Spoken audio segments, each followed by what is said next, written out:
Hello and welcome to all my champions. सारे champions को very very good morning. सभी को very very good morning. Sangam, Shivam, सारे champions को very very good morning.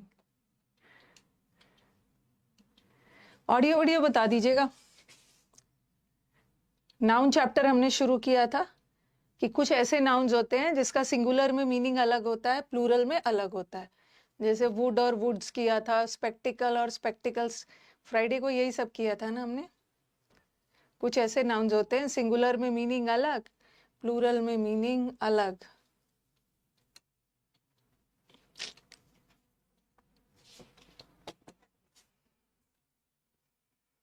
Custom तक किया था। एक कस्टम का मतलब है रीति रिवाज, और रीति रिवाज का प्लूरल कस्टम्स होता है, और एक कस्टम्स ड्यूटी होता है। ओके, रीति रिवाज का तो सिंगुलर प्लूरल बनता है, बट जो कस्टम्स डिपार्टमेंट होता है ना, उसमें एस लगना जरूरी है। कभी भी हम कस्टम डिपार्टमेंट नहीं बोलते हैं। एसएससी में भी आपका एक्सरसाइज नहीं, एक्साइज और कस्टम डिपार्टमेंट होता है, तो उसको कभी भी कस्टम डिपार्टमेंट मत बोलना। It's customs. कस्टम टैक्स नहीं होता है, कस्टम्स। ठीक है, गुड मॉर्निंग सभी चैंपियंस को, very very good morning. Refresh करती हूँ भाई।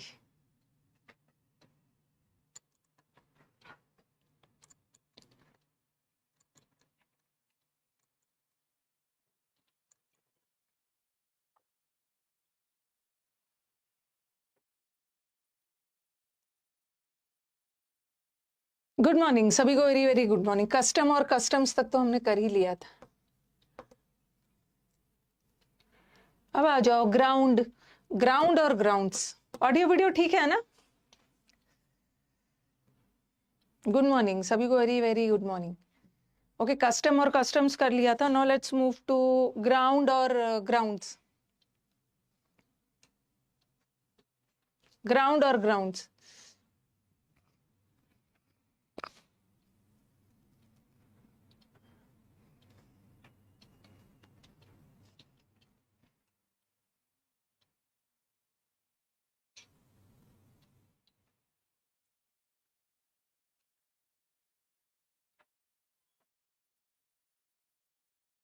ओके, चलो। ग्राउंड का मतलब होता है धरती या प्लेग्राउंड, मैदान।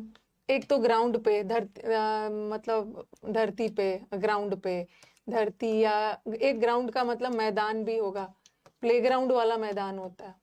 और एक ग्राउंड का मतलब होता है बेसिस।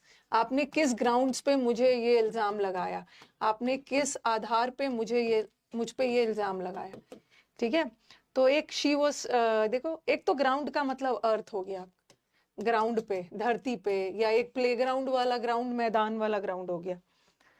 ओके, और एक है ग्राउंड्स का मतलब होता है आधार, बेसिस। शी वॉज रिटायर्ड, उसने मेडिकल ग्राउंड पे रिटायरमेंट ले लिया, मेडिकल आधार पे, मेडिकल बेसिस पे।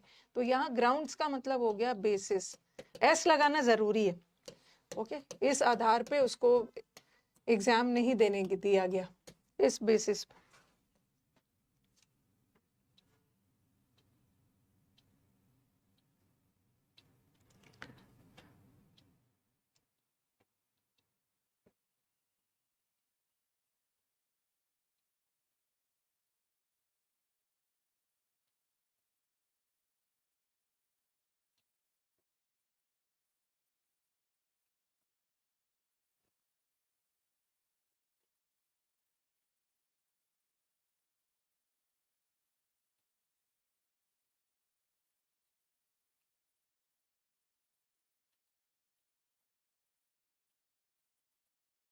लिख लिया इसको।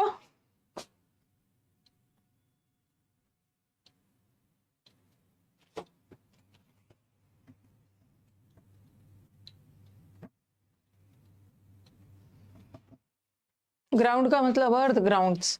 नेक्स्ट आ जाइए, सराउंडिंग और सराउंडिंग्स। ये भी बहुत इंपॉर्टेंट है। जब इसमें सराउंडिंग में एस लग जाता है ना, इसका मतलब चेंज हो जाता है। ये सराउंडिंग का मतलब है घेरना, एनक्लोजर। एनक्लोज करना मतलब चारों तरफ से घेरना किसी चीज को। ठीक है, ये घेरना, सराउंड करना, चारों तरफ से घेर लेना। और ये सराउंडिंग्स का मतलब है आसपास का एरियाज। जैसे मैं बोलूँ कि दिल्ली के सराउंडिंग्स में यूपी है, नोएडा है, गुड़गांव है, ठीक है, हरियाणा है, तो सराउंडिंग्स का, कश्मीर के सराउंडिंग्स, कश्मीर के आसपास का नेबरिंग एरियाज, बोलते हैं ना बच्चों को अच्छे सराउंडिंग्स में रहना चाहिए, आसपास का वातावरण, आसपास का areas. The dash of Kashmir is और आर वेरी ब्यूटीफुल। जो कश्मीर के आसपास का एरियाज है, सिर्फ कश्मीर ही ब्यूटीफुल नहीं है, कश्मीर के आसपास के एरियाज। तो सराउंडिंग नहीं करो, सराउंडिंग्स करो। और सराउंडिंग्स अपने आप में प्लूरल है। आर लगाओ, आर आर। थोड़ा स्पीड में कॉपी करिए, यहाँ बहुत ज्यादा कॉन्सेप्ट कुछ समझाना नहीं है, सिर्फ मीनिंग समझाना है।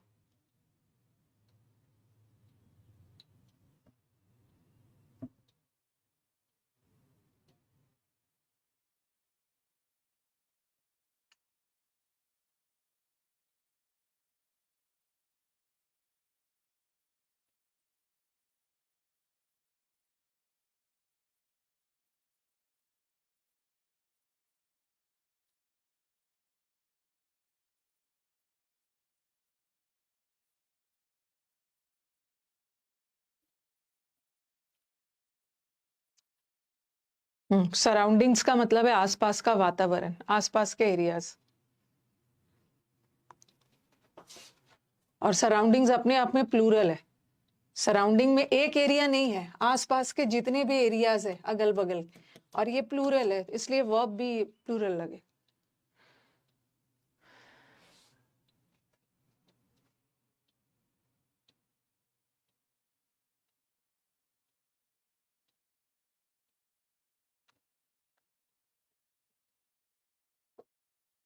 चलो ये भी हो गया। अब आ जाओ पीपल और पीपल्स। एक मिनट, थोड़ा सा पहले समझा लूं। देखो, पर्सन का मतलब है एक व्यक्ति, ठीक है, और पर्सन का प्लूरल पर्सन्स होता है, बहुत सारे व्यक्ति। एक व्यक्ति है तो इज लगाओगे, और बहुत सारे है तो आर लगाओगे। पर्सन का प्लूरल कहीं से पीपल नहीं होता है, पर्सन का प्लूरल पर्सन्स होता है। लेकिन ये जो पीपल है, ये अपने आप में प्लूरल है। पीपल का मतलब होता है आम लोग, ठीक है, पीपल में एस नहीं लगा है। पर्सन में तो प्लूरल करने के लिए एस लगाना है, बट पीपल में एस नहीं लगा है।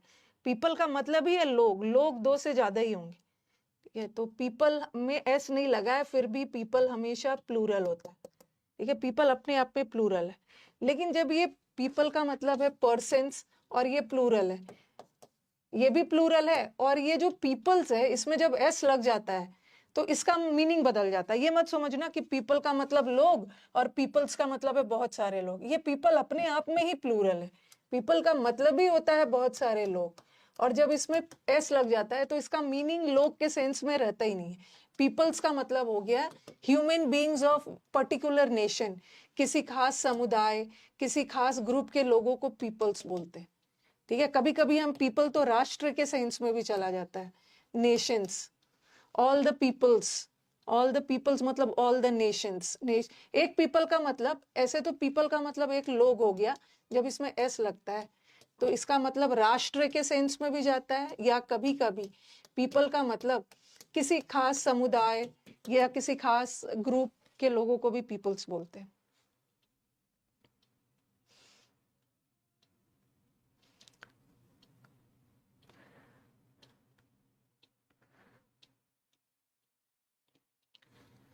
People were dancing in the street, तो यहाँ पे आप पीपल्स मत, वर्ड तो सही है, लोगों के सेंस में हो फिर भी प्लूरल, राष्ट्र या किसी खास समुदाय के लोग में हो फिर भी प्लूरल।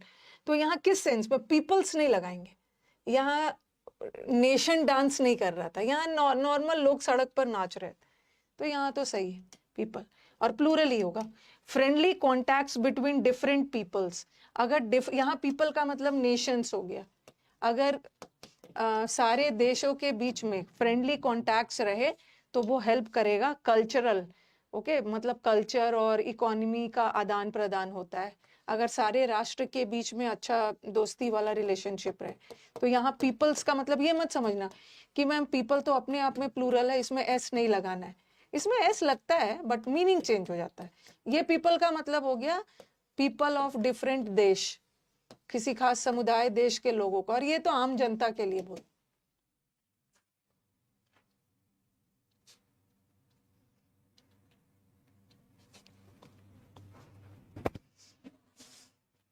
देखती हूँ, आज नहीं तो कल नाउन खत्म करूंगी।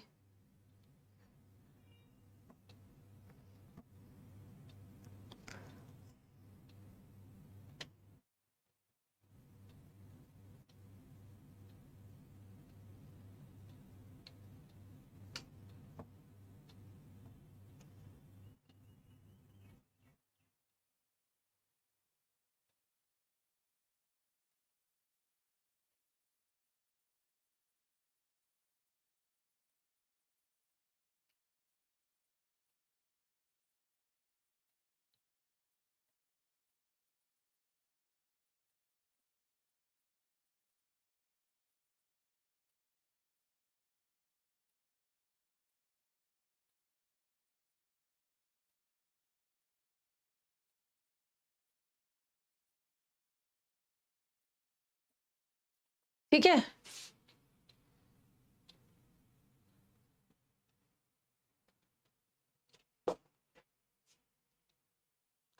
पेपर और पेपर्स, ये मत समझना कि पेपर का मतलब है एक कागज और बहुत ज्यादा पेपर है तो कागज पेपर्स लगा दोगे। जब पेपर का मतलब तो कागज हो गया, ठीक है। जब इसमें एस लगता है तो इसका मतलब चेंज हो जाता है। ये हो गया, पेपर्स का मतलब होता है कागजात, डॉक्यूमेंट्स, ठीक है। काउंसलिंग के लिए या कहीं इंटरव्यू लेने जाते हो तो अपना पेपर नहीं ले जाते हो, इंटरव्यू में पेपर्स ले जाते हो।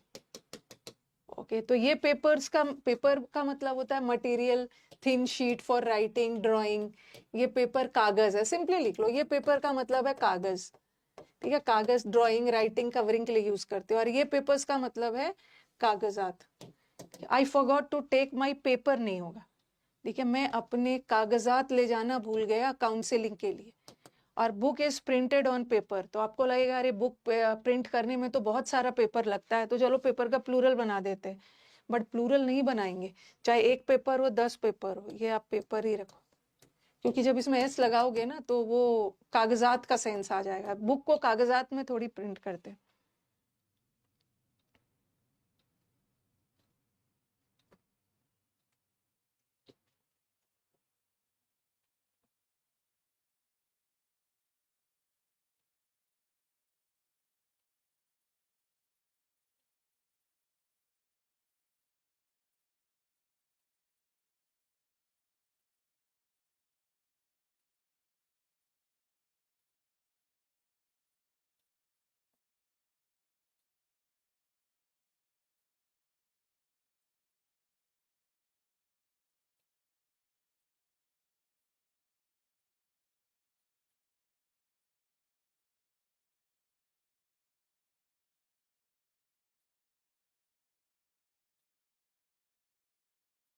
ठीक है,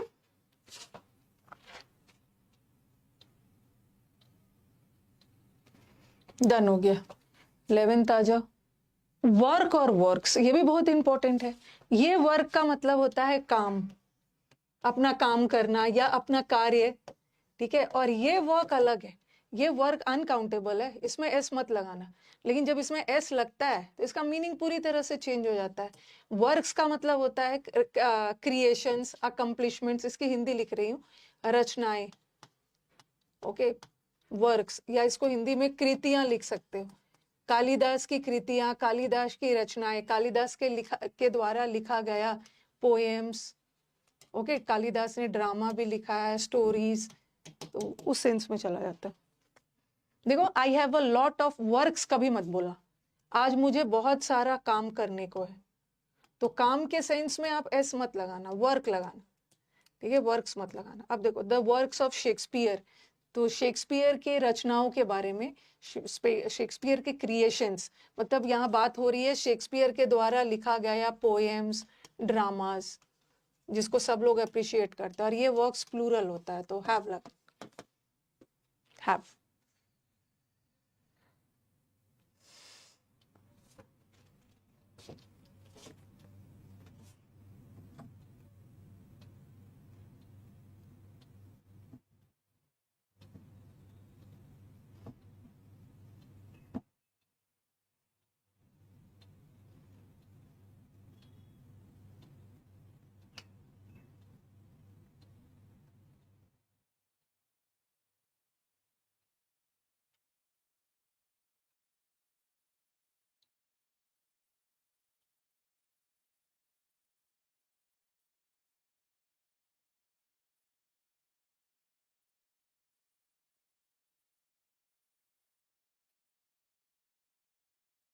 ठीक है, लिख लिया सबने? ये सब में ना कुछ कॉन्सेप्ट नहीं है, बस मीनिंग पता होना चाहिए। ऐसा एग्जाम में लगा कि आप बोलोगे मैम एरर कैसे देंगे? I have a lot of works to do. आज मुझे बहुत सारा कार्य करना है, तो आपके दिमाग में आएगा मैम लॉट्स नहीं है, अ लॉट ऑफ। अ के साथ लॉट्स नहीं लगाएंगे, लॉट। तो आप बोलोगे मैम अ लॉट के साथ तो प्लूरल आना चाहिए ना।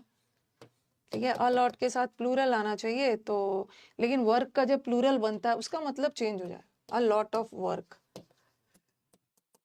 Work work.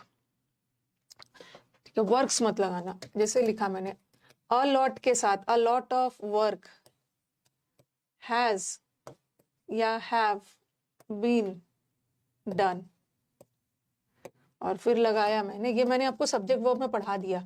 A lot of students has और हैव कम।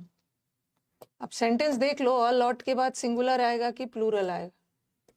देखो, अ लॉट के बाद अगर अनकाउंटेबल नाउन आ गया, ये जो वर्क है ये अनकाउंटेबल है। ठीक है, वर्क का प्लूरल वर्क्स नहीं होता है। अगर इसका प्लूरल बनता है तो इसका मीनिंग पूरी तरह से चेंज हो जाता है।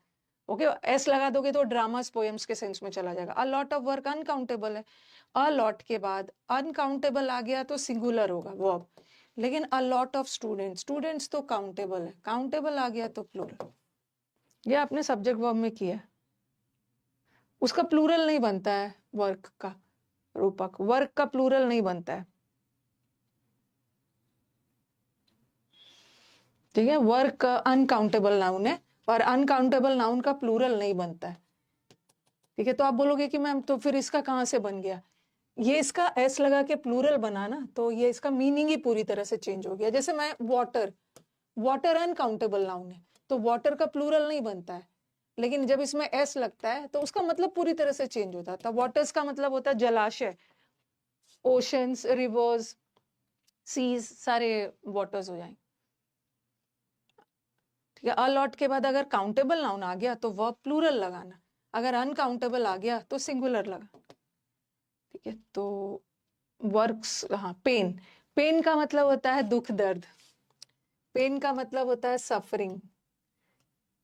ठीक है, ये दुख दर्द सफरिंग के सेंस में। अब इसमें एस लग गया तो मत समझना है, दुख दर्द एक ऐसी चीज है ना जिसको हम फील कर सकते हैं, हम इसको काउंट नहीं कर सकते। एक दुख दर्द, दूसरा दुख दर्द, तीसरा, ऐसा ऐसा नहीं है। ये पेन अनकाउंटेबल नाउन है। ठीक है, सफरिंग अनकाउंटेबल नाउन है, एक तरह की फीलिंग है, अनकाउंटेबल है, तो इसका प्लूरल नहीं बनता है। लेकिन जब इसका प्लूरल बनता है तो इसका मतलब चेंज हो जाता है।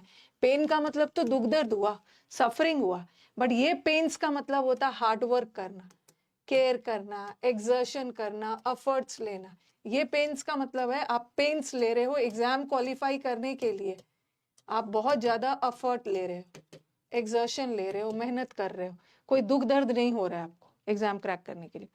आफ्टर अ स्नेक बाइट, सांप के काटने के बाद उसकी मदर, उसकी मदर क्या में थी, ऐसा लगा देंगे, पेन्स लगा देंगे। उसकी मदर एफर्ट, मेहनत में थोड़ी थी, सांप के काटने के बाद उसकी मदर दर्द में थी, तो दर्द वाला में एस मत लगा। अब he is taking great pens, वो बहुत ज्यादा मेहनत कर रहा है प्रमोशन के लिए, तो एफर्ट्स के सेंस में आए, मेहनत के सेंस में आए तो एस लगा देना, बाकी दर्द और टॉर्चर वाला सेंस आए तो मत लगा।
ठीक है, लिख लिया। एक्सर्शन लेना मतलब एक्सर्ट करना, अपने आप को एक्सर्ट करना मतलब अपने आप पे खूब मेहनत करना, एफर्ट लेना, एफर्ट लेना, मेहनत करना। आयरन, आयरन का मतलब होता है लोहा, ठीक है, आयरन इज अ मेटल। और जब इसमें एस लग गया तो ये मत सोचना कि बहुत सारा लोहा, ठीक है, जब इसमें एस लग गया ना तो इसका मतलब चेंज हो गया। ये आयरन्स का मतलब होता है बेड़ियां, जंजीरें, ठीक है, बेड़ियां, बंधन। कोई आयरन्स में है मतलब बंधन में है। बंधन मतलब वो बॉन्ड वाला नहीं है, बेड़ियों में है, बेड़ियों में है, जंजीरों में है, ठीक है, जंजीरों में है, बेड़ियों में है, कैद में है। तो the prisoner was in iron या आयरन्स, तो आयरन का मतलब तो लोहा हो गया, धातु। प्रिजनर जो था वो आयरन्स में था, आयरन, बेड़ियों में था, चेन्स में था, जंजीरों में था। इसका 3 वर्ड लिखा है। फेटर्स का मतलब भी है बेड़ियों में बंधा हुआ था। शैकल का मतलब भी वही होता है, जंजीर, बेड़िया। तो जो कैदी है वो लोहे में नहीं था, वो आयरन्स में था।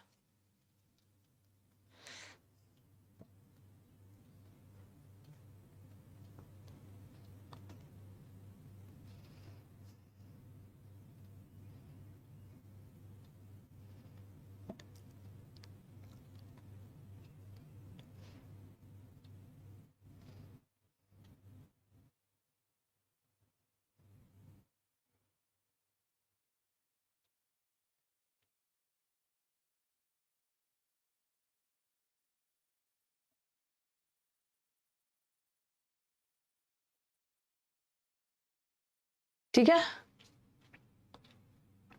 इसमें ज्यादा कुछ समझना नहीं, बस मीनिंग पता होना चाहिए। प्रिजनर वॉज इन आयरन लगा के दे देंगे, गलत है, आयरन नहीं होगा, आयरन होगा। हैंडकफ को, हथकड़ी को बोलते हैं, हैंडकफ भी बोल सकते हो। हैंडकफ्स का मतलब भी होता है हथकड़ी।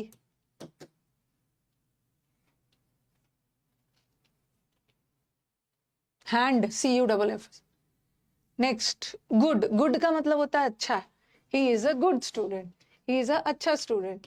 और गुड में जब एस लगता है ना तो मतलब ही चेंज हो जाता है। ये गुड्स का मतलब होता है सामान, सामग्री। ये गुड्स का मतलब है थिंग्स, चीजें, कमोडिटीज। द गुड्स, गुड्स है। और वैसे ये गुड नाउन नहीं है, अगर गुड अच्छा के सेंस में रहे ना तो वो एडजेक्टिव का काम करता है। जब इसमें एस लगता है तो वो नाउन बन जाता है। गुड्स का मतलब है सामान, बहुत सारे गुड्स, फॉरेन चीजें। और गुड्स प्लूरल होता है। गुड्स इज और आर फॉल सेल नहीं है, गुड्स में बहुत सारे सामान है, तो इजी है।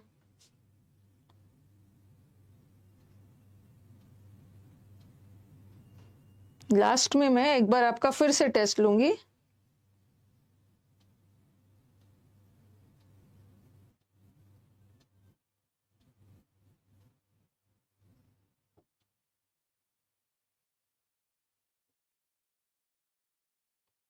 लास्ट में नाउन, प्रोनाउन, एडवर्ब, एडजेक्टिव और प्रीपोजिशन का टेस्ट होगा।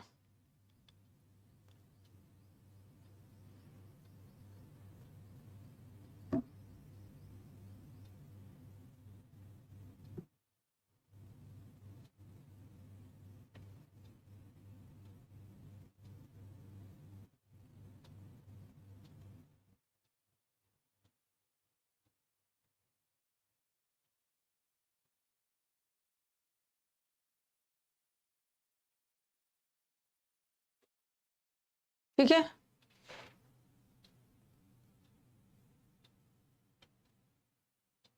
अच्छा, जंजीर गलत लिख दिया है। जंजीर, अरे समझ जा, जं ठीक तो लिखा है, जंजीरों में। तो मतलब ऐसे अच्छा गलत लिखा है, ऐसे ही तो मैंने लिखा है, जंजीरों में, जंजीर में सही तो लिखा था, रो लगा दिया था। नहीं नहीं, अभी तो टाइम है, अभी तो मुझे अभी अभी तो मैं आपका नाउन ही एंड कर रही हूँ। ठीक है, इसके बाद मैं आपको प्रोनाउन पढ़ाऊंगी, इसके बाद मैं आपको एडवर्ब पढ़ाऊँ, एडजेक्टिव पढ़ाऊंगी, इसके बाद एडवर्ब पढ़ाऊँ। जब ये खत्म हो जाएगा ना तो फिर बाकी का टेस्ट होगा। आप लोग ना थोड़ा सा ध्यान दो, कमोडिटीज का मतलब है सामान। थोड़ा सा आप लोग हर पीडीएफ को जाके देखो। जैसे आप लोग तो ग्रामर के बैच में हो, ठीक है, ग्रामर के बैच में आपको पीडीएफ्स मिल रहे हैं, ठीक है, ग्रामर के बैच में आपको पीडीएफ्स मिल रहे हैं। आप लोग उसमें भी जाओ और सब जगह का पीडीएफ चेक करिए। आप लोग वोकैब के बैच में चाहिए समुद्र मंथन का, क्योंकि आपको तीनों मिला है। वोकैब के बैच में आपको फिक्स प्रेपोजिशन का पीडीएफ मिला है, आपको ईडीएम का पीडीएफ मिला है, आपको और क्या का पीडीएफ मिला है, वन वर्ड का मिला है, ठीक है, और आपको फ्रेजल वर्ब का मिला है, ठीक है, फ्रेजल वर्ब का पीडीएफ मिला हुआ है। और ग्रामर में तो ग्रामर। और एक बार प्रैक्टिस बैच में भी जाओ और देखो कि वहां क्या क्या पीडीएफ है। तो सब जगह का पीडीएफ चेक करिए, ओके, सब जगह का पीडीएफ चेक करिए, क्योंकि कहीं कहीं पे ना मैंने ये सब तो वोकैब में डाला है, ठीक है, और वोकैब में वो सब भी है आपका, ये सब और क्या क्या है, रूट वर्ड है, ठीक है, होमोनिम्स है। और समंदर मंथन का, चूंकि समंदर मंथन का पीडीएफ मैंने पहले से नहीं डाला है ना, ये वाला समंदर मंथन का बैच नया चल रहा है। पहले वाला भी मैं डाल सकती थी, लेकिन पहले वाले में मैंने इतना ज्यादा प्रैक्टिस नहीं करवाया था, एक वर्ड पे करीब 10-12 प्रैक्टिस नहीं करवाया था। चूंकि ये नया है तो मेरे पास पहले से पीडीएफ नहीं है। तो समंदर मंथन वाला बैच का जो सिनोनिम्स एंटोनिम्स का, इसका तो हर दिन आपको पीडीएफ मिलता है, ठीक है, हर दिन आपको पीडीएफ मिलता है। और वोकैब के लिए आपको कुछ नहीं चाहिए, ओके, वोकैब के लिए आपको कुछ नहीं चाहिए। फिक्स प्रेपोजिशन चाहिए, ठीक है, फ्रेजल वर्ब है, इडियम्स है, वन वर्ड है, ठीक है, और रूट वर्ड्स है, होमोनिम्स है, सिनोनिम्स एंटोनिम्स का डाले जा रही हूँ जो, वो सारा है, ठीक है, वो सारा है। और ग्रामर के बैच में आपको कौन सा पीडीएफ मिल रहा है, टॉपिक वाइज प्रैक्टिस का, ठीक है, टॉपिक वाइज प्रैक्टिस सेट जो मैं करवा रही हूँ हर टॉपिक का, वो वाला पीडीएफ आपको वहां पे मिलता है। लेकिन आप एक बार प्रैक्टिस बैच में भी चेक कर लेना, ठीक है, प्रैक्टिस बैच में भी आप चेक कर लेना कि मैंने क्या क्या पीडीएफ डाला हुआ है, क्योंकि मैंने ना कुछ इंपॉर्टेंट फ्रेजेस का भी डाला है, ठीक है, इंपॉर्टेंट जो फ्रेजेस है प्रेपोजिशन बेस्ड, जो एग्जाम्स में बार बार पूछा जाता है, तो एक बार वो भी डाला। एक बार बताना वो कहाँ पे डाला हुआ है। एक दिन आपको बीच में बताया था ना कि कुछ फ्रेजेस आता है, पूरा याद करने की जरूरत नहीं है, इडियम्स और फ्रेजेस तो अलग से, कुछ इंपॉर्टेंट फ्रेजेस है, उसका मैंने यूट्यूब पे भी पढ़ाया था, वहां भी ये वीडियो डाला। वो किस में डाला हुआ है, वोकैब में है या प्रैक्टिस बैच में, किस में है?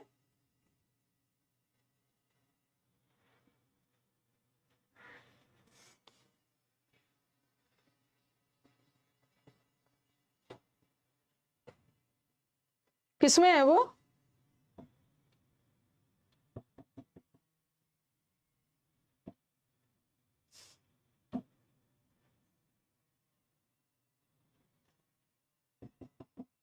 बताइए किस में है, किस में है? ये मैंने प्रैक्टिस बैच में डाला है, जो कुछ इंपॉर्टेंट फ्रेजेस था, इसका एक वीडियो मैंने डाला है। और मैंने पिछले 4-5 साल का जो प्रीवियस ईयर में पूछे गए कुछ फ्रेजेस है जो एरर डिटेक्शन में आया था, एक बार बताना किस में है, किस में है वो?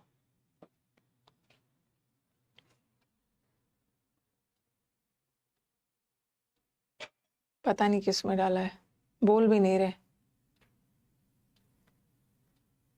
कमेंट्स ही नहीं आ रहे हैं आपके। एक फ्रेजेस वाला भी डाला था, अब मुझे जानना है कि वो फ्रेजेस वाला प्रैक्टिस बैच में है कि वो कैब में, कि ग्रामर में, कहाँ पे है?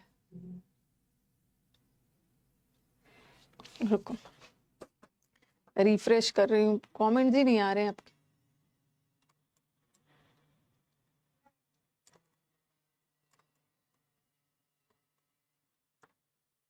किस में है, किस में है?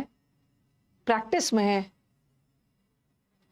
मैम, वही है ना जिसमें फ्रेज को एक्सप्लेन, प्रैक्टिस बैच में है। अच्छा, वो प्रैक्टिस बैच में है, प्रैक्टिस बैच में है, अच्छा, वो वाला प्रैक्टिस बैच में है ना फ्रेजेस, ठीक है, ठीक है, उनको उसको बोल के ना, प्रैक्टिस बैच में उसको बोल के यहीं पे डलवा देती।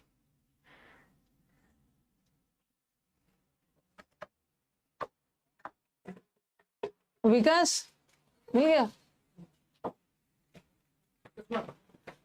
ये जो एक फ्रेज याद है, एक फ्रेज का पीडीएफ मैंने डलवाया था प्रैक्टिस बैच में। वाला। हाँ, मतलब वो फ्रेजेस जो स्पॉटिंग एरर्स में था, तो उसको वो ना वो कैब में डाल देना। ओके, इसमें डालो ग्रामर वाले में। हाँ, तो उसको वो कैब में डालो, समुद्र वाले। हाँ ठीक है, एक मिनट रुको रुको। जैसे समुद्र मंथन में fix preposition, idiom, one word, phrasal verb, homonyms, root word, synonyms और एंटोनिम्स तो रोज जा ही रहा है, तो वो जो फ्रेज वाला है ना, ताकि इनको भटकने की जरूरत ना पड़े, इसमें डाल दो। और अभी जो मैंने टेस्ट लिया था टॉपिक वाला प्रैक्टिस बैच में 4 टॉपिक्स का, तो वो किसमें है? वो डाल दिया ये लोग को। किसमें डाला है? प्रैक्टिस वाले में। नहीं, तो उसको मैंने प्रैक्टिस में तो रहने ही दो, और वही को उठा के उसको डाल दो। हाँ ओके वाले नहीं, ग्रामर में। ग्रामर वाला। हाँ, ताकि ना जो बच्चे वहां तक ना पहुंच पाए, कम से कम वो टॉपिक वाइज करेंगे, फिर 5 टॉपिक। और उसका मैं आती हूँ ना, तो नाम लिखवाती हूँ, टेस्ट ऑन सब्जेक्ट वर्ब, ऐसा ऐसा। तो आप क्या डालोगे उसका टाइटल? मैं आ रही हूँ, ये पहले करो क्या? हाँ, क्योंकि ये ना कुछ प्रैक्टिस बैच तक शायद पहुंच नहीं पा रहे, तो फ्रेज वाला आप उस पर डालो। एक जगह डलवा देती हूँ, ओके, ताकि आपको कंफ्यूजन ना हो। ओके, वैसे तो प्रैक्टिस बैच और ग्रामर बैच दोनों में डाला हुआ है, लेकिन यहाँ पे फ्रेज वाला एक है, और ये सारा PYQs है, ठीक है।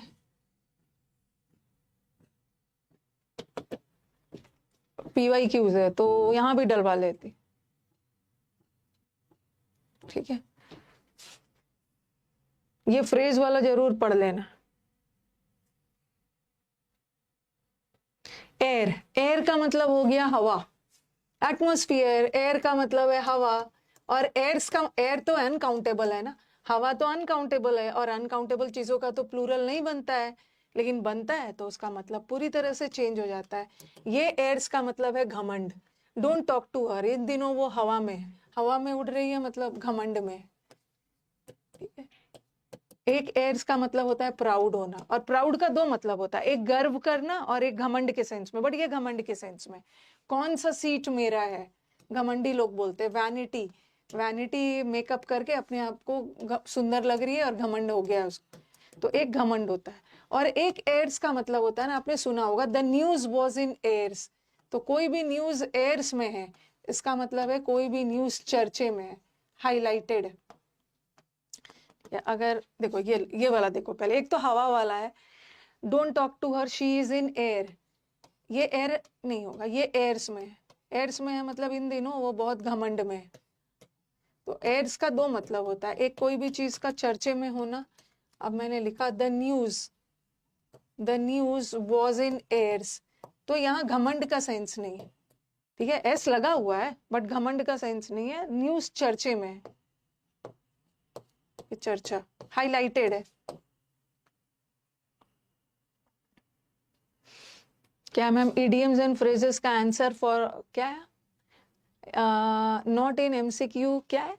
ओनली, नहीं नहीं ऐसा नहीं मिलेगा स्वप्निल, वो तो बच्चों ने ही डिमांड किया था, ठीक है। बच्चों ने ही डिमांड किया था कि मैम वैसे तो हम लोग बुक से रट लेते हैं इडियम्स, इसका मतलब ये है, ऐसा दे देंगे, इडियम्स लिख देंगे और यहाँ पे इडियम्स रहेगा और यहाँ पे मीनिंग रहेगा, ठीक है। ऐसा ऐसा तो रट लेंगे, लेकिन वैसे दिक्कत हो रही थी, बच्चे बोल रहे थे मैं मीनिंग तो रट लेते थे, लेकिन जब 4 ऑप्शन आ रहा था ना, तो बड़ा दिक्कत हो रहा था।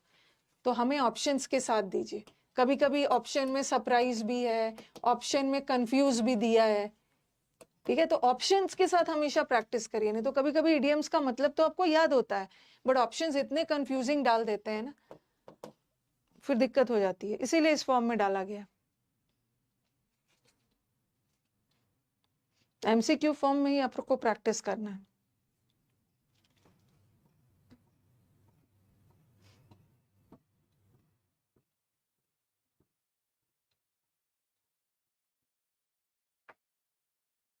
और अब मैं देख रही हूँ कि हम लोग का इडियम्स जो है, ये इडियम्स का तो आपको PDF दे दिया गया है। इडियम्स जो आपको मैंने उसके अलावा इडियम्स करना ही नहीं, आपको जो 2000 प्लस इडियम्स दिया गया है, ये 2000 प्लस जो इडियम्स दिया गया है ना, मतलब उससे ज्यादा करना भी नहीं है आपको, उतना कर लीजिए काफी है।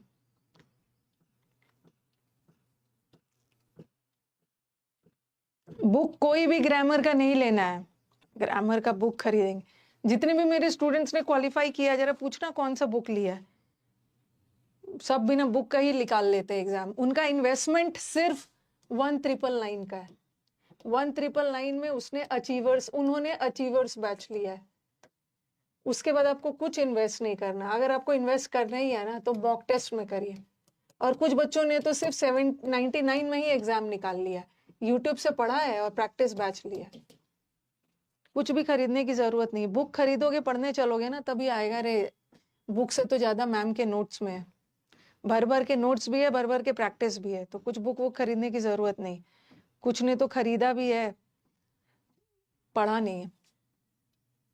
तो एयर्स का मतलब होता है चर्चे में हो ना। नेक्स्ट आ जाओ फोर्स। ये फोर्स का मतलब होता है ताकत, बल।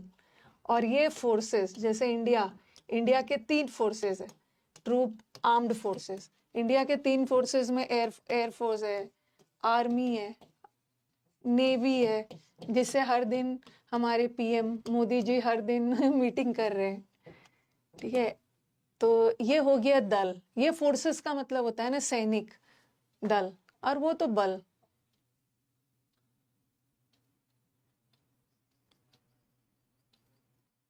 मैं आपको अश्योर करती हूँ ना, ग्रामर का मार्केट में कोई भी किताब खरीद लो, ठीक है, मार्केट में कोई भी किताब खरीद लो, कुछ किताब में ये नहीं है तो कुछ किताब में वो नहीं है। और मैंने जो अपने ग्रामर का नोट्स आपको दे रही हूँ ना, वो एकदम अपडेटेड नोट्स होते हैं। इसीलिए ना, मैं कोई, जैसे बच्चे बोलते हैं मैम अपना हैंड रिटन नोट्स मार्केट में ले आई, क्योंकि मेरे नोट्स हमेशा बदलते रहते हैं, ठीक है, अपडेटेड होते रहता है। जैसा क्वेश्चन आया है उस अकॉर्डिंग नोट्स बदलते रहती है। तो आपको भी थोड़ा ध्यान रखना है ना। जैसे जैसे बहुत सारा चीज तो नहीं बदलता है, लेकिन कुछ कुछ क्वेश्चंस नए आते हैं, तो मैं बोलती हूँ देखो इस बार एग्जाम में ऐसा वाला क्वेश्चन आया था और इसके अकॉर्डिंग ये आंसर होगा। इसीलिए मैं ग्रामर का पूरा वोकैब का तो आपको पीडीएफ दे देती हूँ, ग्रामर का आपको नोट्स पीडीएफ नहीं देती हूँ, क्योंकि नोट्स आपको खुद बनाना है। मेरे को पता है ना नोट्स बनाने के फायदे। नहीं तो नोट्स दे लेंगे, बच्चे आलसी हो जाते हैं, अपने से नहीं बनाते हैं, लेकिन नोट्स बनाओगे तो आधा से अधिक याद हो जाता है।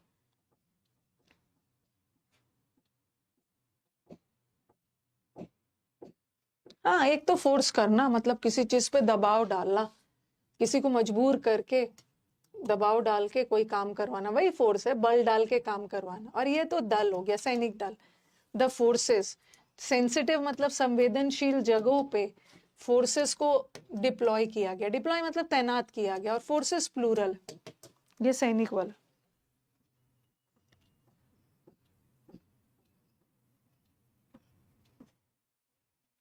देखिए जल्दी जल्दी, नाउन में बहुत सारा चीज समझाने का नहीं है, बस मीनिंग पता होना चाहिए। प्रोनाउन में इंटरेस्टिंग है, प्रोनाउन में बहुत सारा चीज समझाने को है।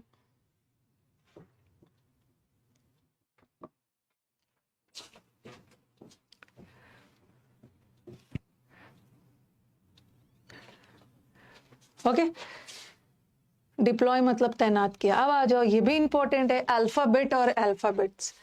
जैसे ये जो ए टू जेड होता है ना, पूरे मिला के 26 लेटर्स है। ए टू जेड में ए बी सी डी आता है, तो ये सब को हम अल्फाबेट नहीं बोलते हैं, इसको हम ए अल्फाबेट नहीं होता, गलत बोलते हैं। ए लेटर के वर्ड्स, बी लेटर से स्टार्ट होने वाले वर्ड्स, सी लेटर से स्टार्ट होने वाले वर्ड्स, ठीक है, इसको हम लोग बातचीत में बोल देते हैं ना A alphabet, B alphabet, C alphabet, वो गलत है। अल्फाबेट ये नहीं है, ये तो ए लेटर है, बी लेटर है, सी लेटर है। ये पूरा ए टू जेड, जो 26 पूरा ए टू जेड का ग्रुप होता है, उसको बोलते हैं अल्फाबेट। अब ये मत समझना कि मैम पूरा ए टू जेड तो 26 होते हैं तो प्लूरल लगा देते हैं, नहीं। ये ए टू जेड का जो पूरा ग्रुप है उसमें एस नहीं लगता, उसको अल्फाबेट बोलते हैं। ए से लेकर जेड के ग्रुप को, ए बी सी डी से जेड तक अल्फाबेट है, और ये उसमें से एक एक लेटर है, ठीक है, a set of letters. A B C D का सेट को अल्फाबेट बोलते हैं, ए टू जेड वाला। और ये अल्फाबेट्स का मतलब होता है किसी भी चीज का बेसिक, किसी भी चीज का फंडामेंटल। कभी कभी आप बोलते हो ना कि अरे मुझे तो फ्रेंच लैंग्वेज का एबीसीडी भी नहीं पता है, मेरे को तो कंप्यूटर का एबीसीडी भी नहीं आता है। कंप्यूटर का एबीसीडी मतलब ए टू जेड वाला नहीं, कंप्यूटर का एबीसीडी भी नहीं आता मतलब मुझे कंप्यूटर का बेसिक भी नहीं आता है। तो किसी के बेसिक नॉलेज को अल्फाबेट्स बोलते हैं। और ए टू जेड वाले को मत समझ लेना कि मैम पूरे मिला के 26 लेटर्स है तो प्लूरल लगाएंगे ना, नहीं। ए टू जेड मिला के एक ग्रुप बनाता है, उसको सेट बनाता है, एक ग्रुप बनाता है, उसको अल्फाबेट बोलते हैं। बॉबी, बॉबी 2 साल के उम्र में ही एबीसीडी सीख लिया है। यहाँ एबीसीडी का सेंस जा रहा है तो अल्फाबेट लगा।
नाउन कल खत्म हो जाएगा। रिच, रिच का मतलब होता है अमीर, वेल्दी, अमीर। और रिचेस का मतलब होता है संपत्ति, प्रॉपर्टी। ये संपत्ति को बोलते हैं रिचेस, ठीक है। और दूसरा देखो ये जो रिच है ना, ये जो रिच है, एक मिनट रुको थोड़ा सा मुझे समझाने दो।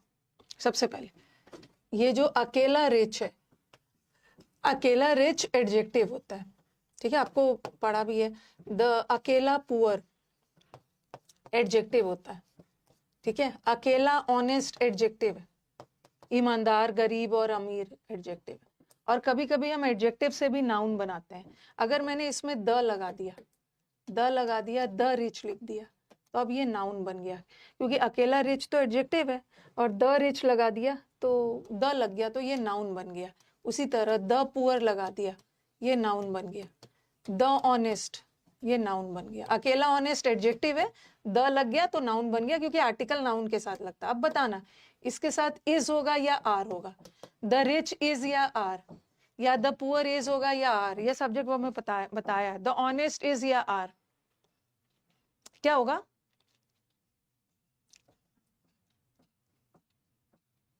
हम्म,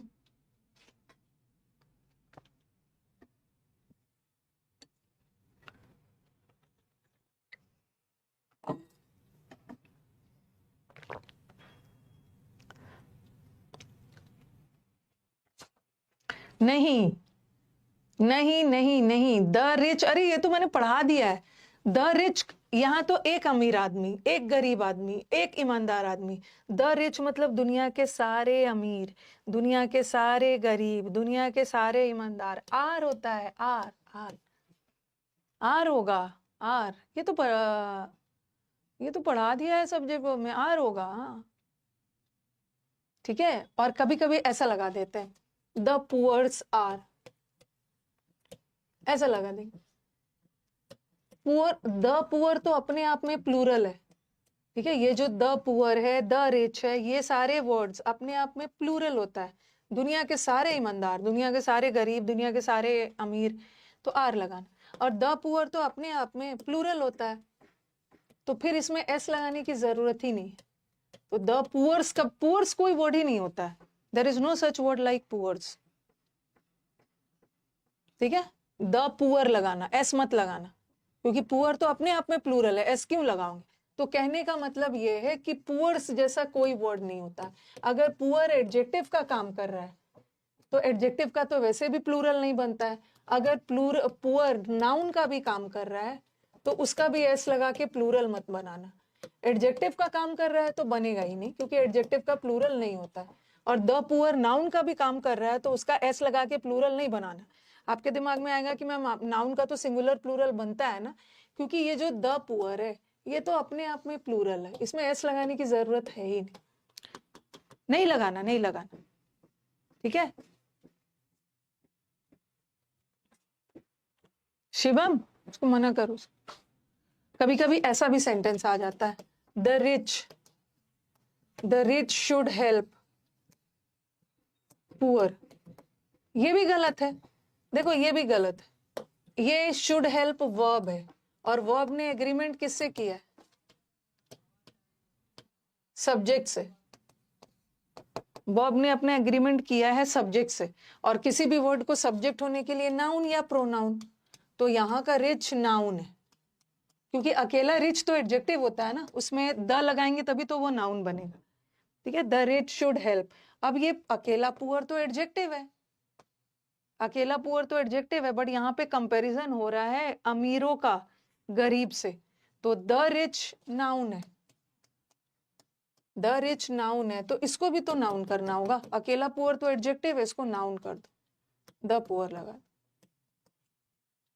ये द पुअर लगा दो। और दूसरा देखो, शुड हेल्प, ये वर्ब है, वर्ब है, और वर्ब के बाद ऑब्जेक्ट चाहिए ना। द रिच शुड हेल्प हुम का जवाब आ रहा है, किसको हुम का जवाब आ रहा है, इसका मतलब है कि नाउन चाहिए, और अकेला पुअर तो एडजेक्टिव होता है, उसमें द लगाएंगे, द लगा देंगे, द। अगर ये सेंटेंस ऐसा रहता ना तब कोई दिक्कत नहीं था, ऐसा रहता, the rich people should help the poor people, तब इसमें कोई दिक्कत नहीं है। देखो यहाँ पे पीपल नाउन है, ठीक है। कैसे लोग, रिच, तो यहाँ का रिच एडजेक्टिव हो गया, ठीक है। नाउन तो पीपल आ गया, अगेन यहाँ का पीपल नाउन है, कैसा पीपल, पुअर, तो यहाँ का ये एडजेक्टिव हो, और ये जो द लगा है पीपल के लिए लगा, ओके।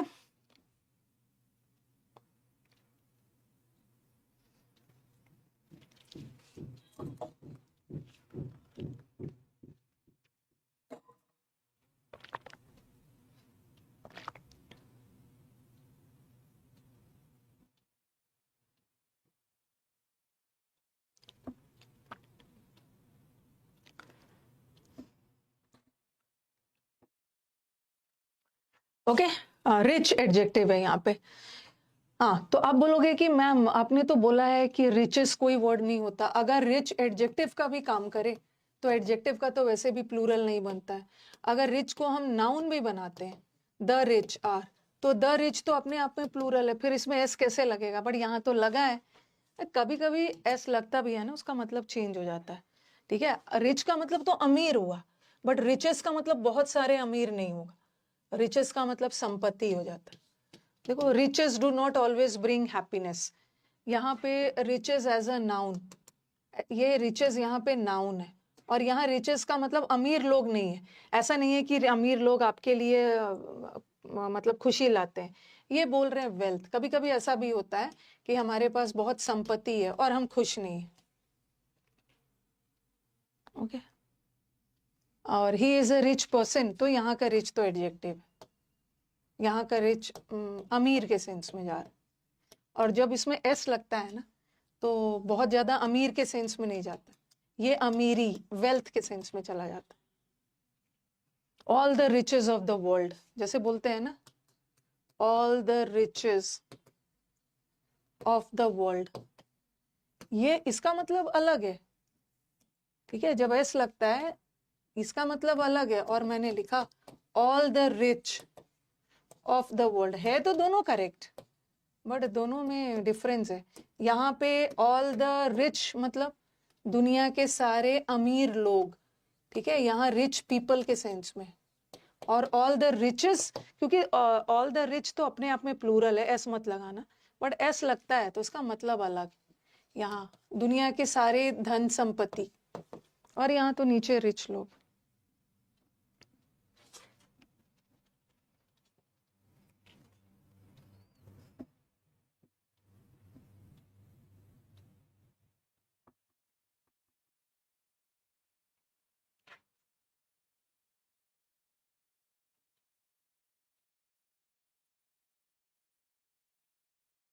नेक्स्ट फिजिक, और जल्दी जल्दी करते हैं। फिजिक, एक तो आप लोग जो केमिस्ट्री पढ़ते हो, केमिस्ट्री बायो फिजिक्स, वो फिजिक्स है। ये फिजिक्स में एस लग गया। ये फिजिक का मतलब होता है ना, अच्छा ये वाला एक फिजिक होता है, एक ये वाला फिजिक का मतलब होता है ढांचा। ठीक है, आपका बॉडी, आपका ढांचा अच्छा फिजिक है, जिम जा जाके अपना फिजिक बना रहे हो। और ये फिजिक का मतलब होता है मेडिसिन। ठीक है, एक फिजिक का मतलब दवा भी होता है, और ये फिजिक्स मतलब भौतिक साइंस, भौतिक विज्ञान, भौतिक साइंस नहीं,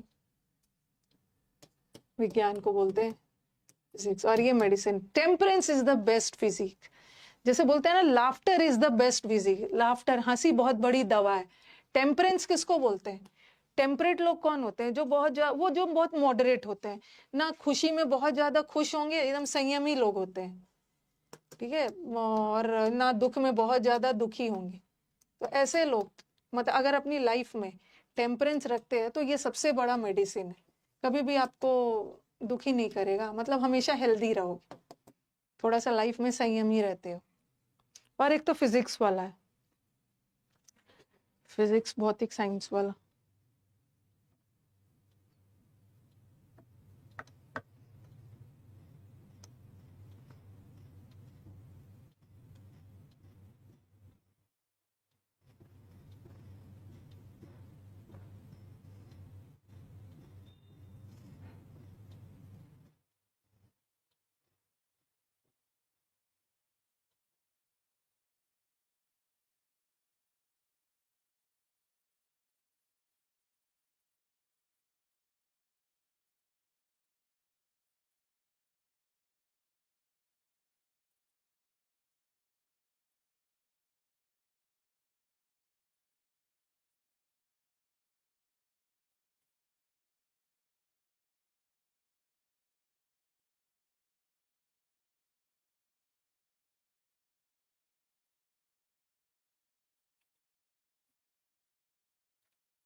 हो गया।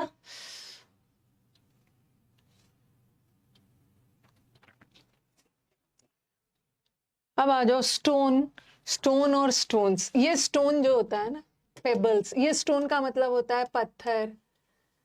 ठीक है, बहुत सारे रास्ते में स्टोन्स दिख रहे थे, पत्थर, कंकड़ वाले सेंस में, छोटा पत्थर इस कंकड़। और ये स्टोन्स जो आप लोग स्टोन्स पहनते हो एसएससी क्रैक करने के लिए, बैंकिंग के लिए, यूपीएससी के लिए, ये स्टोन्स का मतलब होता है हीरा, मोती, James, Ratna.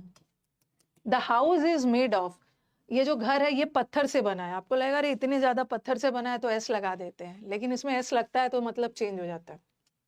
Stone. The crown, crown का मतलब है, क्या बोलते हैं क्राउन को, क्या बोलते हैं? अरे जो क्राउन है उसको हिंदी में क्या बोलते हैं, जो किंग क्राउन पहनते हैं?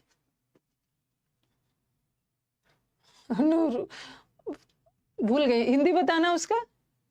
क्राउन, किंग, जो किंग को जो क्राउन पहनाया जाता है, ताज, ताज, ताज। वो जो ताज था, किंग का क्राउन था, वो हीरा मोती से डेकोरेटेड था। ताज, मुकुट, ताज, हाँ, ताज पहनाते हैं। उसमें ही पत्थर नहीं थे, हीरा मोती जड़े हुए थे। जैसे स्टोन्स में, आपका स्टोन्स में बहुत सारा आता है ना, क्या क्या आता है, पोखराज को क्या बोलते हैं, सफायर वाला स्टोन होता है, टोपाज होता है। ठीक है, उसको क्या बोलते हैं, ग्रीन कलर वाले को, ग्रीन कलर वाले को मतलब हिंदी में मतलब क्या उसको बोलते हैं, एमरेल्ड है। मोती भी एक तरह का स्टोन ही है। ग्रीन कलर वाले को पन्ना, पन्ना बोलते हैं शायद, हाँ पन्ना।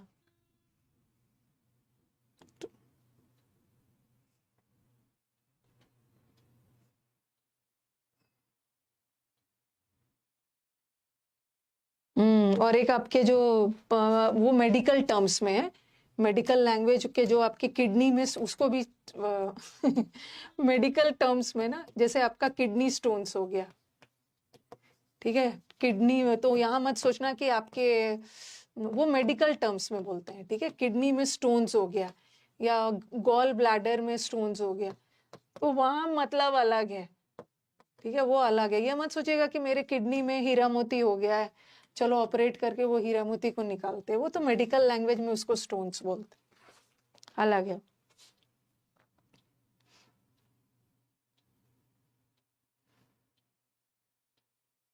Kidney stones, gall bladder stones, वो हीरा मोती नहीं है, वो मेडिकल टर्म्स है, उसमें अलग मीनिंग जा रहा है।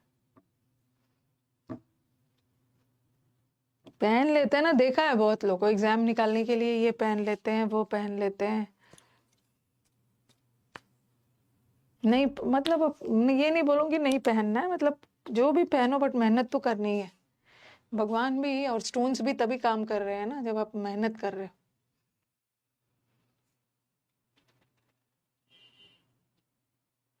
यस सोनाली, आपने नया बैच लिया है ना, तो आप लाइव मत आओ, आप सिर्फ रिकॉर्डेड देखो। मैं कोई स्टोन्स वोन्स नहीं पहनती हूँ मैं।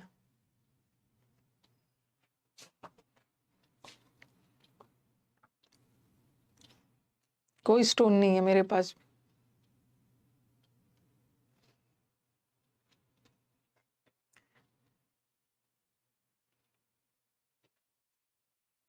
नेक्स्ट, मॉरल कितना सारा है, अभी तो वाटर सैंड और वो सब बचा ही होगा। वाटर वाला अभी आया नहीं है, क्यों नहीं आ रहा है? वाटर, हाँ आ गया वाटर वाला। वाटर फ्रूट जल्दी जल्दी करते हैं, इसे बहुत टाइम लेता है ये, थोड़ा स्पीड में लिखिएगा। अब मॉरल, मॉरल जैसे मैंने आपको कोई कहानी सुनाया, ठीक है, और फिर मैंने बोला कि what is the moral of the story, मतलब इस कहानी की सीख क्या है। मॉरल लेसन मतलब राइट, और मतलब सीख, लेसन आपने इस कहानी से क्या सीखा। और ये मॉरल्स का मतलब होता है योर बिहेवियर, आपका बिहेवियर। और एक होता है मोराल, आपने ऐसा भी सुना होगा मोराल। मोराल का मतलब होता है मनोबल, हमेशा अपना मोराल हाई रखिए, ठीक है। हाई मोराल का मतलब क्या होता है, मतलब अपना मनोबल हाई रखिए, या लो मोराल जिसका मनोबल गिरा हुआ रहता, ठीक है। तो ये मॉरल का मतलब है सीख, कहानी की सीख क्या है। और ये मॉरल्स का मतलब होता है आपका बिहेवियर, आपका बर्ताव। और ये मोराल होता है, देखो ई लगा है, मनोबल।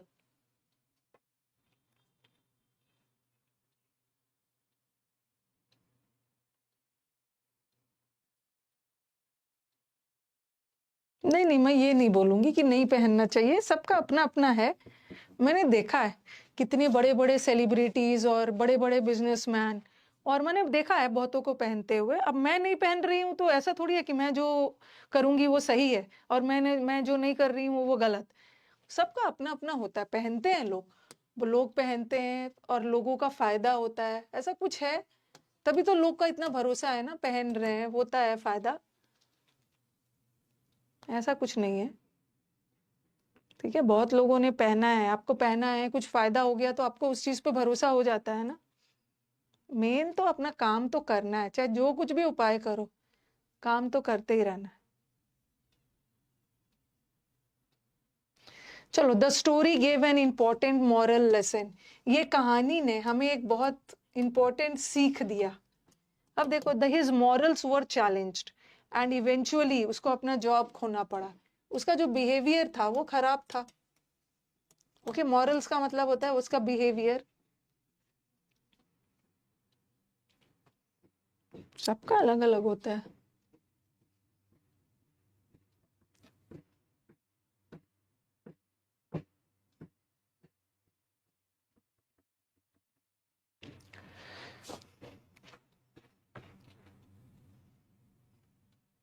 लिख लिया ये, एक बार इस सबको रिवाइज करते जाइएगा। एस लग रहा है, मीनिंग चेंज हो जा रहा है। अब जल्दी से आ जाओ। मैनर, मैनर का मतलब होता है तरीका, the manner in which I did the work, जिस तरीके से मैंने काम को किया। और ये मैनर्स, गुड मैनर्स मतलब अच्छा बर्ताव, ये मैनर्स का मतलब बिहेवियर होता है। जैसे मॉरल्स था ना, उसी तरह behaviour. The manner in which he did the work, जिस तरीके से उसने काम किया ना वो रियली में सराहनीय था, प्रेज वर्दी था। जिस तरीका से उसने इस मैटर को डील किया, ठीक है, जिस वे में, जिस मेथड में उसने डील किया। Manners make the man. एक आदमी का तौर तरीका ही इंसान को बनाता है। ओके, मैनर्स का मतलब होता है बिहेवियर। आपके बिहेवियर से आप जाने जाते हो, जैसे बोलते हैं गुड मैनर्स। अगर आपका अच्छा बिहेवियर, लाइफ में गुड मैनर्स सीखना चाहिए, सब लोग आपको पसंद करें।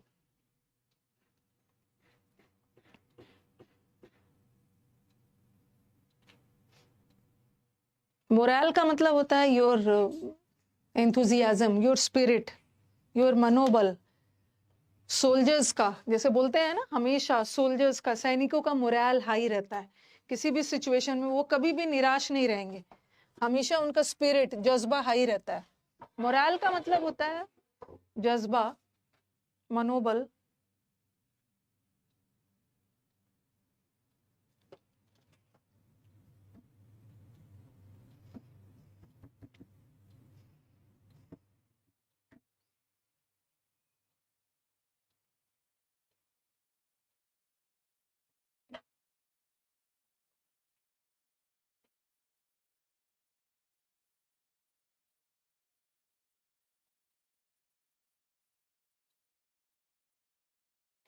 The manner in which he behaved was very rude. बहुत रूड तरीके से बिहेव किया। Manners make the man. आपके तौर तरीके ही आपको मैन बनाता है।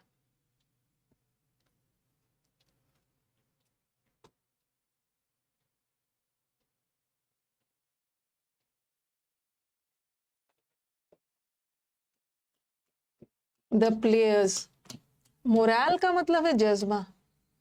The players displayed a high moral, मतलब जितने भी प्लेयर्स थे उनका मनोबल बहुत हाई था। हाई मोरल का मतलब क्या है? हाई स्पिरिटेड, जज्बा हाई था। मनोबल, जज्बा हाई रख। मोरल, कभी भी अपना मोरल डाउन मत करिए, कभी भी निराश मत होइए, डिसअपॉइंट मत होइए, एनकरेज रहिए।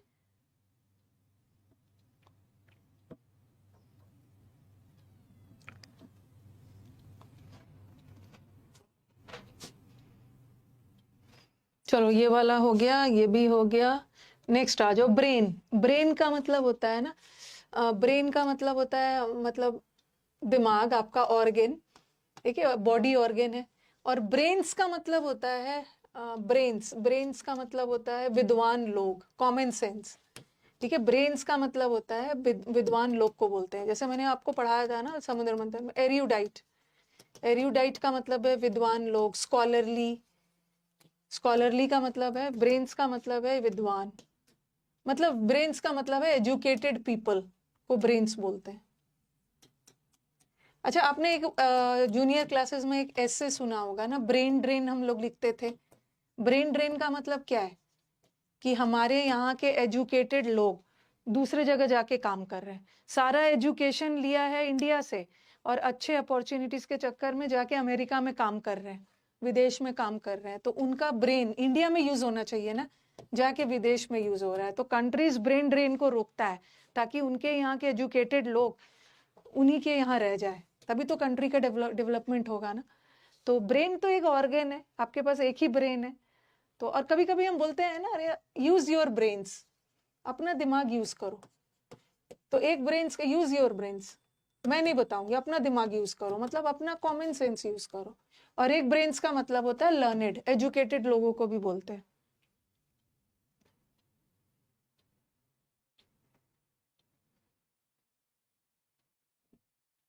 The brains are migrating to other countries. तो ब्रेन मत लिखना। ऐसा नहीं है कि आपके बॉडी में से वो ऑर्गेन निकल के अमेरिका पहुंच जा रहा है। यहाँ ब्रेन का मतलब है एजुकेटेड लोग दूसरे जगह पे जाके काम कर रहे हैं। तो यहाँ ब्रेन्स का मतलब है एजुकेटेड, लर्नेड पीपल।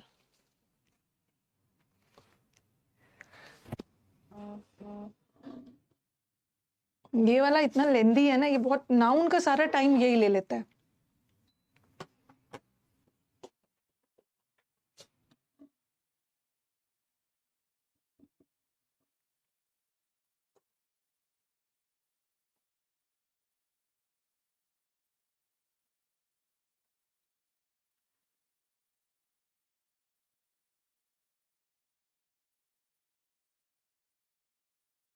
इंग्लिश से रिलेटेड आपको बात करनी थी तो कॉल पे क्यों करोगे, यहीं पे पूछो।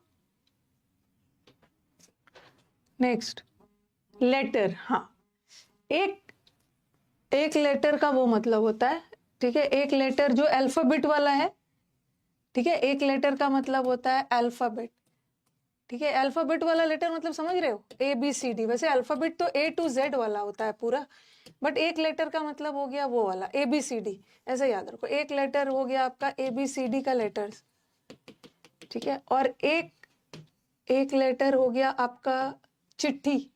चिट्ठी ऐसे ही लिखते हैं ना, चिट्ठी।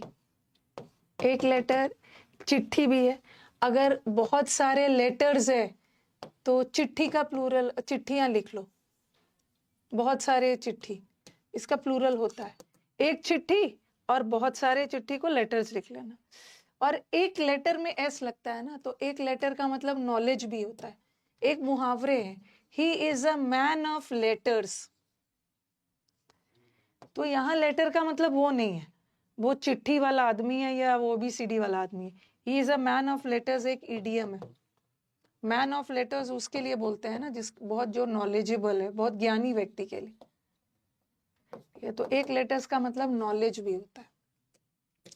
और एक लेटर एक लेटर का मतलब एबीसीडी वाला, और एक चिट्ठी है, और चिट्ठी का प्लूरल लेटर्स होता है।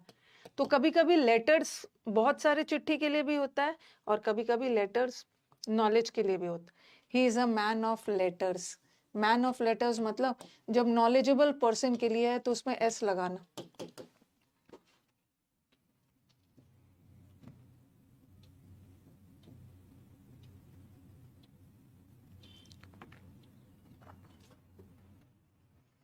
मैं तो ये मानती हूँ ना कि जब तक आपका एग्जाम नहीं निकल रहा है, चाहे आप जो भी जॉब कर रहे हो, सैलरी कम मिल रहा है या बहुत ज्यादा टाइम निकल जा रहा है, उसी में आपको निकालना है, ठीक है। कम टाइम में भी आपको, मैंने देखा है बच्चों को, बच्चे जब आते हैं ना तो कहानी सुनाते हैं कि मैम मेरा जॉब होता है पूरा, पता नहीं उसका जॉब कब से, सुबह 9-10 बजे से शुरू होता था, रात को 10 बजे घर आता था, 9 to 9 वाला, और फिर रात को 11-12 बजे से सुबह 5-6 बजे तक पढ़ता था।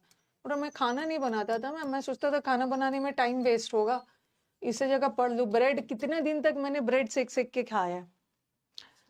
तो कभी भी ना जॉब अपना जो कर रहे हो नहीं छोड़ना, खासकर जो एसएससी की हालत चल रही है ना, एग्जाम टाइम से नहीं हो रहा है,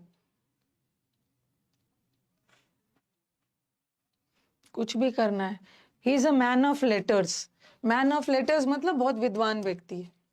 अब नेक्स्ट आ जाओ, अथॉरिटी। अथॉरिटी का मतलब होता है अधिकार। मेरे पास ये अथॉरिटी है, मेरे पास ये पावर है, मेरे पास ये राइट है, अधिकार है। और ये अथॉरिटीज का मतलब होता है अधिकारी, ठीक है। अधिकार आपका पावर है, और जो लोगों के पास वो पावर है उसको अथॉरिटीज बोलते हैं। अथॉरिटीज मतलब लोगों के लिए, पर्सन्स इन पावर। अथॉरिटी का मतलब पावर, और जो पर्सन के पास ये पावर है उसको अथॉरिटी बोलते हैं। अधिकार और अधिकारी, द अथॉरिटीज कंसर्न्ड। जो भी अधिकारी इस मुद्दे से संबंध रखते हैं उनको इस मैटर का देखभाल करना होगा, मतलब जांच पड़ताल करना होगा। ये पर्सन्स इन पावर।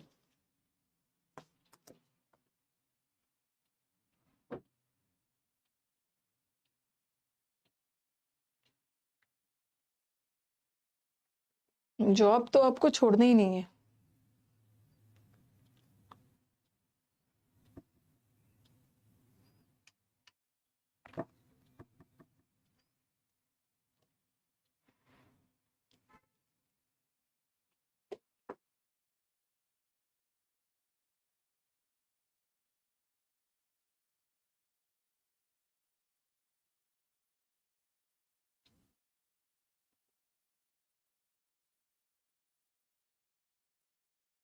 सैंड, सैंड का मतलब होता है रेत। सैंड का मतलब है बालू, रेत। और सैंड्स, अब इसका तो, ये तो अनकाउंटेबल नाउन है, इसका तो प्लूरल नहीं बनता, बट बनता है तो मीनिंग चेंज हो जाएगा। सैंड्स का मतलब होता है रेगिस्तान।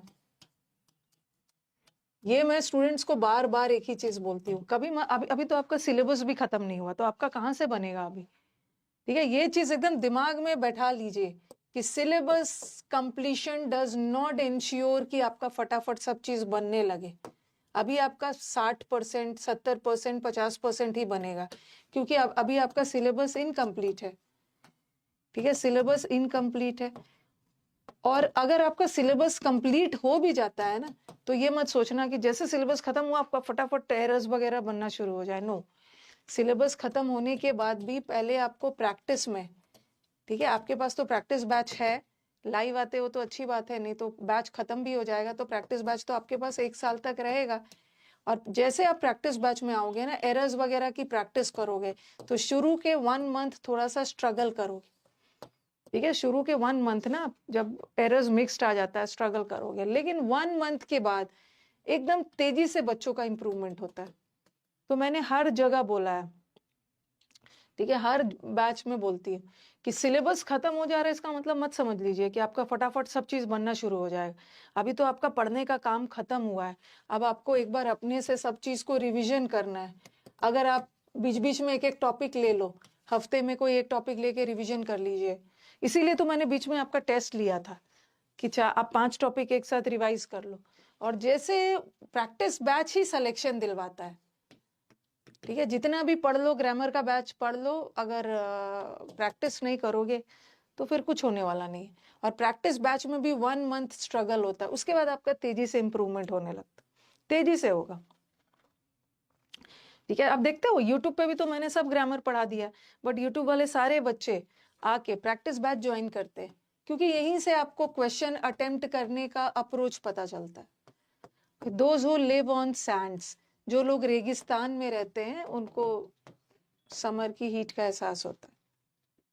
द कैमल, कैमल कहाँ रहता है? The camel lives in the sands, desert.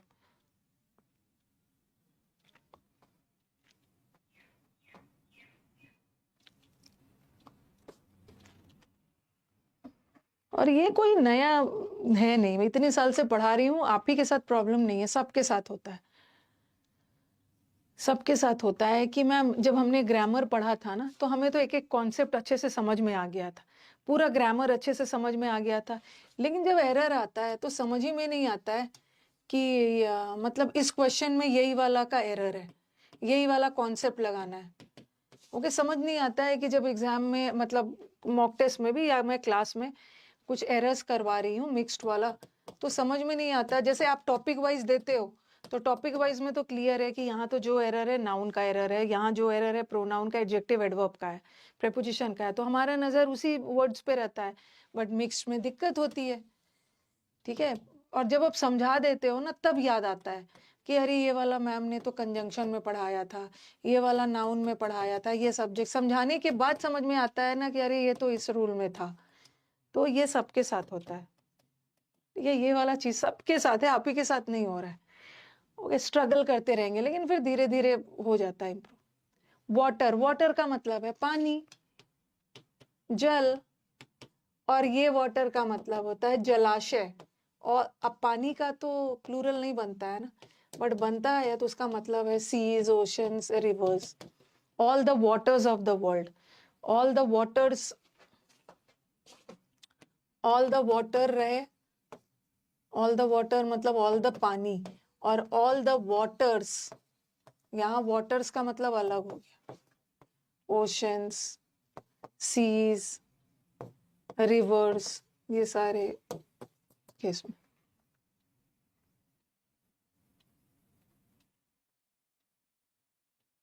देखो वो बोल रहे हैं मैम पहले मेरा 15 से 17 आता था, बट अब मैं 30 तक पहुंच चुका हूँ। धीरे धीरे होता है।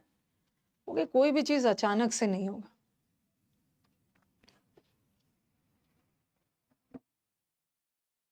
अब देखो ऐसा आएगा, ऑल द वाटर, एग्जाम में एरर, या वाटर्स। ओके,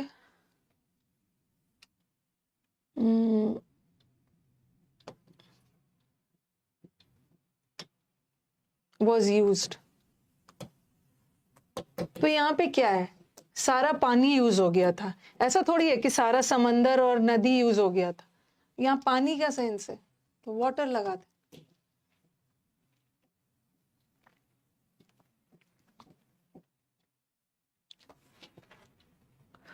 फ्रूट और फ्रूट्स, अरे रुको, ये देखो एक मिनट, ये भी देख लेना, इसका भी प्लूरल बनता है। ओके, ऐसे लिखना, ऐसे लिखो, जैसे ये जो फ्रूट होता है ना, ये फ्रूट तो फल हो गया, और ये जो फ्रूट का प्लूरल बहुत सारे फल होता है। ये जो फ्रूट्स है ना, इसका दो मतलब, एक तो फल का प्लूरल है, ये फलो, फल का प्लूरल फ्रूट्स होता है, ठीक है। हम फ्रूट का प्लूरल, बहुत ज्यादा फ्रूट्स खा रहे हो तो एस लगा सकते हैं, और एक फ्रूट्स का मतलब, एस लगा हुआ फ्रूट्स का मतलब रिजल्ट भी होता है। फल, फल की चिंता मत करो, सिर्फ काम कर्म करते जाओ, तो एक रिजल्ट या परिणाम के सेंस में भी जाता है।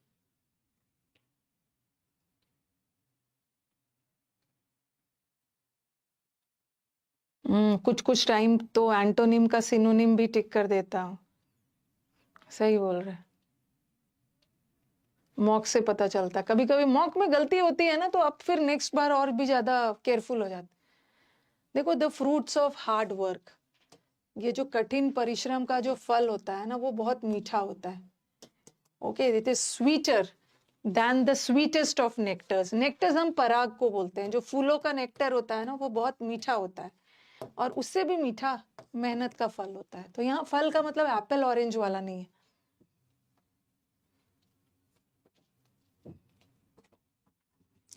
यही चीज मैं आप लोगों को बार बार बोलती हूँ ना, कि मॉक दीजिए, मॉक दीजिए। आज मैं थोड़ा सा ना, देखो आज थोड़ा सा आप लोगों को पेशेंस रखना है, ठीक है। आज थोड़ा सा पेशेंस रखना, हो सकता है 10-15 मिनट में ज्यादा पढ़ाऊं। जितना मेरा टारगेट है, मेरे को उतना पढ़ा लेने दीजिए, ताकि कल मैं आऊं ना तो नाउन खत्म कर दूं, ठीक है। 10-15 मिनट, ज्यादा नहीं। वाटर्स प्लूरल होगा, वाटर्स का मतलब है दुनिया का सारा समंदर एंड ऑल, वो प्लूरल हो जाएगा।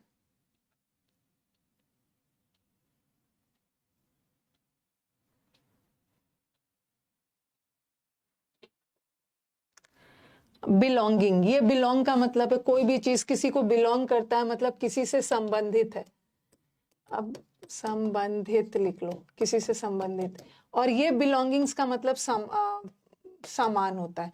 जैसे अपने गुड्स किया ना, किसी का पर्सनल सामान, जैसे अपने गुड्स का किया था ना, थिंग्स, तो बिलोंगिंग्स का मतलब है पर्सनल सामान, ठीक है। ऑल हिज बिलोंगिंग्स, उसके सारे सामान आग में जल गया, मतलब उसके सारे चीजें, उसके सारे थिंग्स।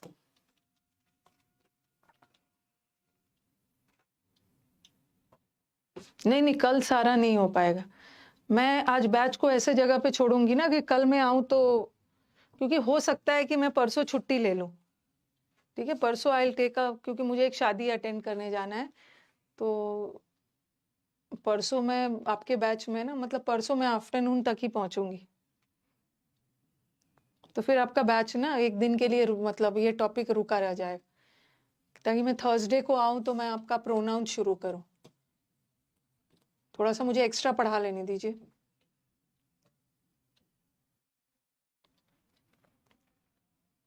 तो फिर अब आपको नाउन चैप्टर में कल नाउन खत्म कर दूंगी ना, तो नाउन का शीट दे के जाऊंगी, ताकि आप वेंसडे को अपना शीट वगैरह बनाना, और थर्सडे में आती हूँ तो प्रोनाउन चैप्टर शुरू करूंगी।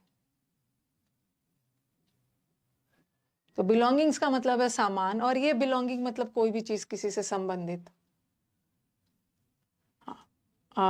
एक एक और लिखिए। थोड़ा सा पेशेंस रखो ना। एक लिखो कलर,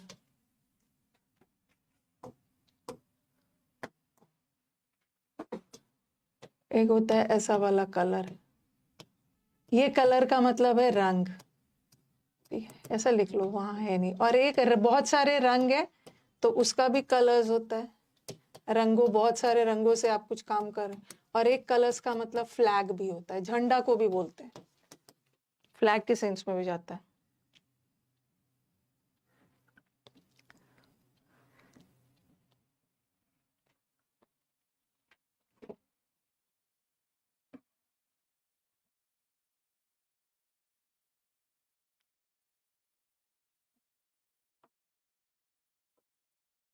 कल क्लास बंद कहाँ से रहे, इतना पीटूंगी ना, घर आके आपको कल क्लास बंद रहेगा, कल मैं बोल रही हूँ कि नाउन चैप्टर खत्म करूंगी, कल क्लास बंद रहेगा।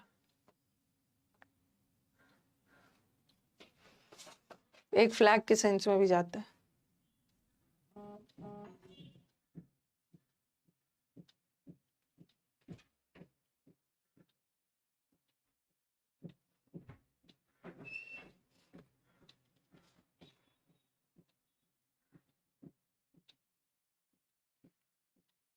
ठीक है,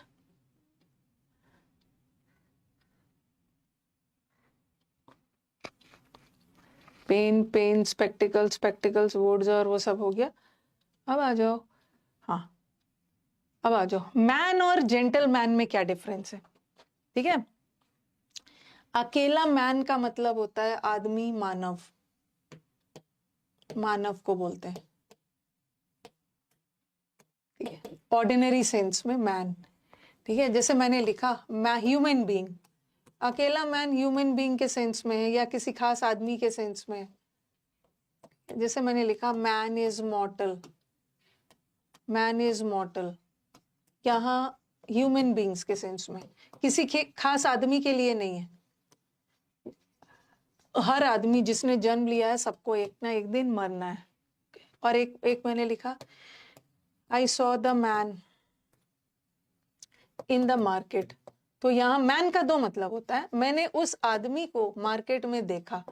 एक मैन किसी खास आदमी के लिए और एक मैन ह्यूमन बीइंग्स के लिए। मैन इज मॉर्टल, ठीक है, man is the only animal who uses fire. Man ही, ह्यूमन बीइंग्स ही एक ऐसा प्राणी है जो आग का इस्तेमाल करते हैं। तो एक मैन का मतलब ह्यूमन बीइंग्स और एक मैन का मतलब है किसी खास आदमी के लिए, ordinary sense.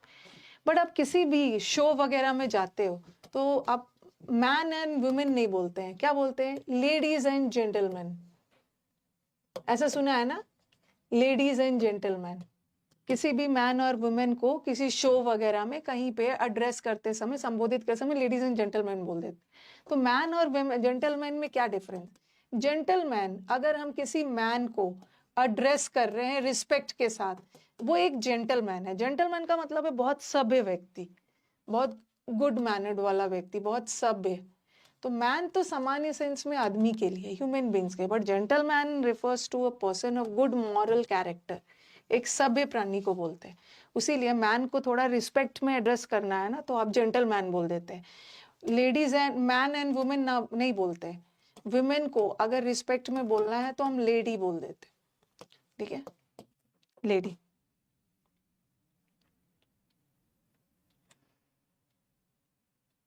Okay, man is mortal, man मरणशील है, but mister Sharma, mister Sinha is a gentleman. Mister Sinha एक जेंटलमैन है। जेंटल का मतलब होता है बहुत सभ्य पर्सन, सिविलाइज पर्सन। किसी भी मैन को थोड़ा सा रिस्पेक्ट देना है, सभ्य बताना है, तो हम जेंटलमैन यूज कर लेते हैं। इनको सारा छुट्टी चाहिए, एकादशी की छुट्टी चाहिए, अष्टमी की, नवमी, सब की छुट्टी चाहिए। अभी अभी हाल फिलहाल में कोई छुट्टी नहीं है, कोई फेस्टिवल ही नहीं है। ओनली ऑन द कंडीशन कि मैं कहीं ना जाऊं या बीमार पड़ूं।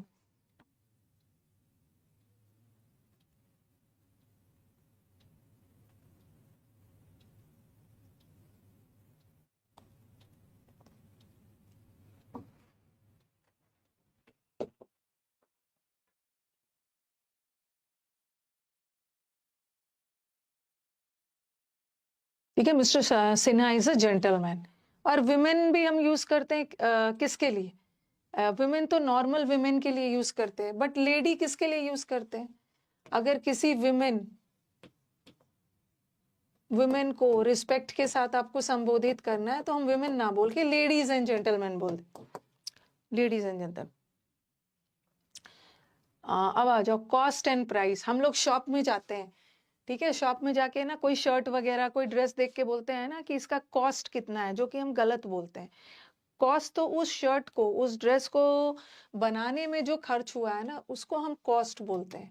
और प्राइस हम अपने कस्टमर देते हैं शॉपकीपर का। तो कभी भी ना ये मत बोलना कि इस शर्ट का, इस ड्रेस का कॉस्ट कितना है, आपको प्राइस बोलना है। आप प्राइस टैग बोलते हैं, जो लगा होता है वो कॉस्ट टैग नहीं होता, प्राइस टैग होता है। प्राइस हम कस्टमर जाके शॉपकीपर को देख देते हैं, बस उसको बनाने में जो खर्च लगा है, ठीक है, उसको हम कॉस्ट बोलते हैं। जैसे बोलते हैं ना cost of production, price of production नहीं बोलते हैं, हम कॉस्ट ऑफ प्रोडक्शन बोलते हैं।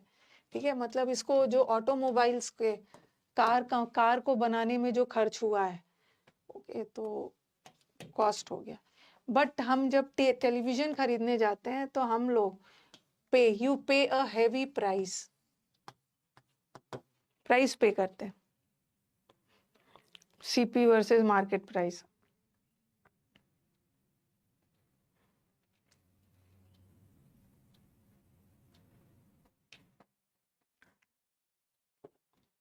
जेंटल वुमेन नहीं होता, जेंटल मैन होता है। वुमेन के लिए लेडी बोलते हैं, जेंटल मैन होता है।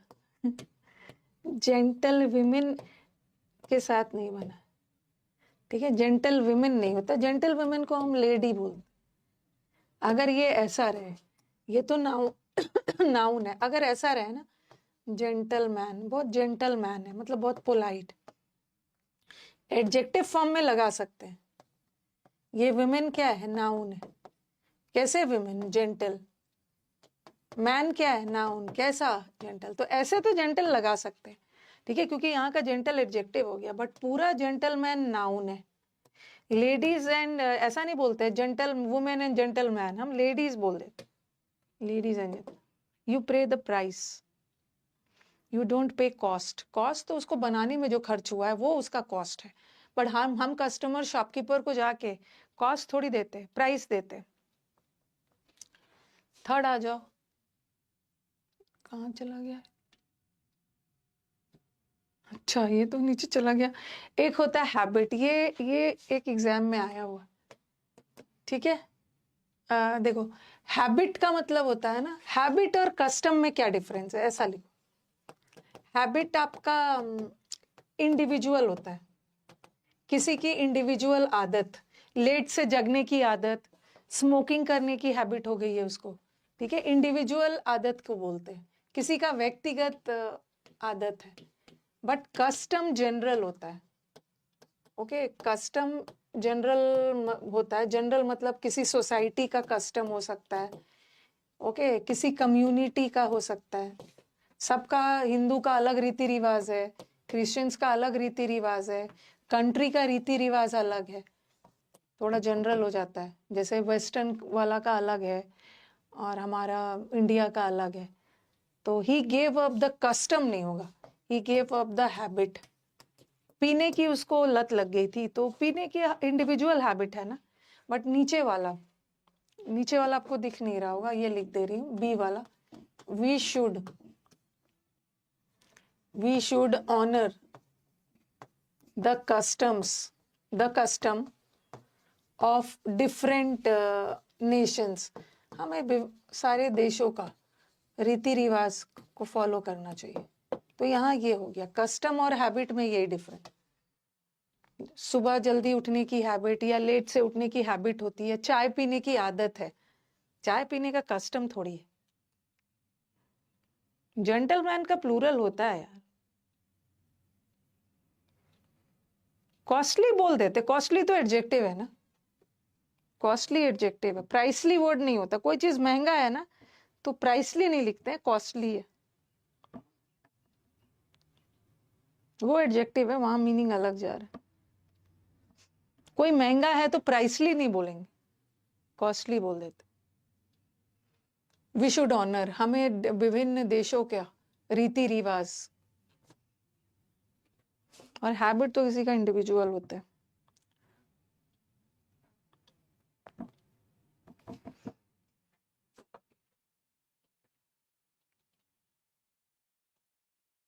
किसी चीज का मैन्युफैक्चर करने का कॉस्ट होता है, बनाने का कॉस्ट होता है, जब वो आ जाता है शॉप में तो बेचा जाता है प्राइस पे। फ्रीडम और लिबर्टी, हाँ, फ्रीडम का मतलब भी आजादी, ठीक है, और लिबर्टी का मतलब भी आजादी। ये सब ना मेरे को CAPF के एग्जाम में दिखा था, जहां पे डिस्क्रिप्टिव दोनों का मतलब भी है आजादी। बट ये लिबर्टी वाला आजादी किसी बंधन से, ठीक है, कहीं पे आपको बंधन में रखा गया है, कैद करके रखा गया है, तो उसके लिए लिबर्टी दिया गया। द प्रिजनर, ये प्रिजनर को बंधन में रखा गया था, तो he was set at liberty. ये तो अलग भी हो सकता है, ये सिर्फ आजादी, जैसे हम बोलते हैं ना freedom of speech. Freedom of speech मतलब बोलने की आजादी, ठीक है। फ्रीडम ऑफ मूवमेंट मतलब इसको मूव करने की आजादी दे दी गई है कि आप कहीं भी मूव कर सकते हो, तो बोलने की आजादी। ऐसा नहीं है ना कि आपको फ्रीडम दिया गया है, फ्रीडम ऑफ चॉइस, आपको चुनने की आजादी है, आपको बोलने की आजादी है, आपको घूमने की आजादी है, बट किसी को बंधन में रखा गया और उसको कैद से छूटा मतलब छोड़ा गया है, तो लिबर्टी लगाना। जैसे लिबर्टी का एक फ्रीडम को हम सेट फ्री बोलते हैं, set free is equal to liberty. Set free का मतलब भी होता है कैद से आजादी। बोलने की आजादी में आपको थोड़ी मतलब बंधन में रखा गया है, कहीं कैद करके। You are free to do whatever you like और चूज, ये हो गया कैद से आजादी। प्रिजनर वगैरह को कैद में रखा गया, तो the prisoner was set at, freedom नहीं होगा, the prisoner was set at liberty, freedom मत लगाना। और कभी कभी हम ऐसा भी लिख देते हैं द प्रिजनर, ये मैंने हाल फिलहाल में सेंटेंस इंप्रूवमेंट में करवाया, the prisoner was set free. Set free का मतलब भी होता है आजाद किया गया, मतलब उसको छोड़ दिया गया।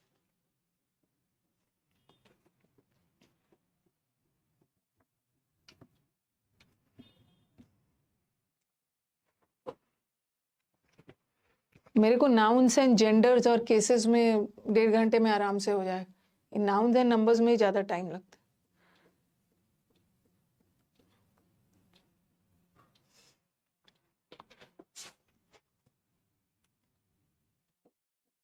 इंसिडेंट और एक्सीडेंट, इंसिडेंट का मतलब होता है घटना। इंसिडेंट गुड भी हो सकता है, इवेंट कोई गुड इंसिडेंट भी हो सकता है, और इंसिडेंट ये सब सीएपीएफ में आया था, डाल दिया। बैड इंसिडेंट भी हो सकता है। और ये जो एक्सीडेंट है ना मिसहैप, ये तो दुर्घटना है। Accident is always bad, but incident good और बैड दोनों हो सकता है। He met with an accident, उसको दुर्घटना फेस करना पड़ा। और बुक लिखना मेरे लाइफ का सबसे इंपॉर्टेंट इंसिडेंट था। कोई व्यक्ति बुक लिख रहा है तो वो कोई दुर्घटना नहीं है, it was a good event.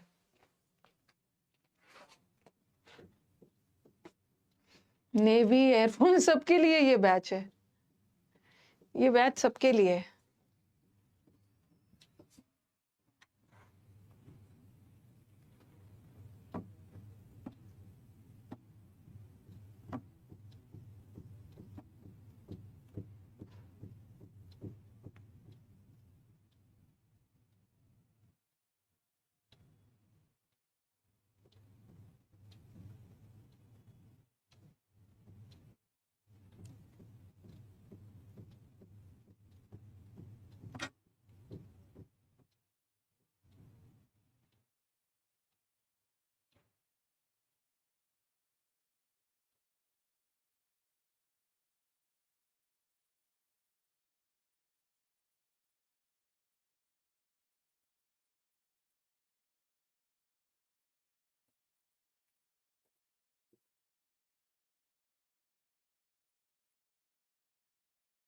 Freedom,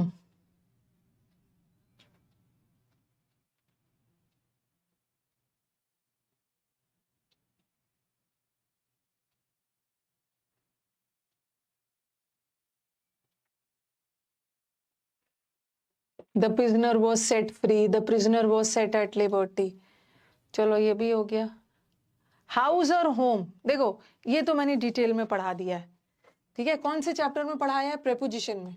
ये जो हाउस होता है ये वर्ब भी होता है, हाउस नाउन भी होता है। और फिर मैंने आपको पढ़ाया था होम, होम एडवर्ब भी होता है और होम नाउन भी होता है। ये मैंने पूरा 15-20 मिनट लेके आपको प्रेपोजिशन चैप्टर में पढ़ा दिया। ग्रामेटिकली ग्रामेटिकली देखा जाए तो हाउस और होम में क्या डिफरेंस है, ठीक है, वो पढ़ा दिया था। अगर नाउन के पर्पस से देखा जाए तो ये तो मकान हो गया और ये हो गया घर, ठीक है। हाउस एक सिंपली बिल्डिंग है और होम कब होता है, जब लोग वहां आके रहने लगते हैं। आपका नेटिव प्लेस, आपका कंट्री, आपका जब लोग आके रहने लगते हैं तो वो घर बन जाता है। उसको एक मकान अलॉट किया गया, अभी वहां पे कोई रह नहीं रहा है, उसको कंपनी ने हाउस दिया। बट अगर उसको बोलना है कि मेरा होम टाउन, मेरा नेटिव प्लेस बिहार में है, झारखंड में है, हरियाणा में है, तो वो हाउस टाउन नहीं होता है, होम टाउन मतलब जहाँ आप बेसिकली जहाँ से आप बिलोंग करते हो। टाइम हो गया है अब, चलो ठीक है, देखती हूँ कहाँ तक है। साइन और सिग्नेचर है, मतलब क्या बोल रही हूँ तो है। अच्छा चलो ठीक है, कोई बात नहीं है, चलो ठीक है। आज तो मेरा यूट्यूब क्लास नहीं था तो ठीक है, कोई बात नहीं है, चलो लिखिए इतना, अब एंड करती हूँ।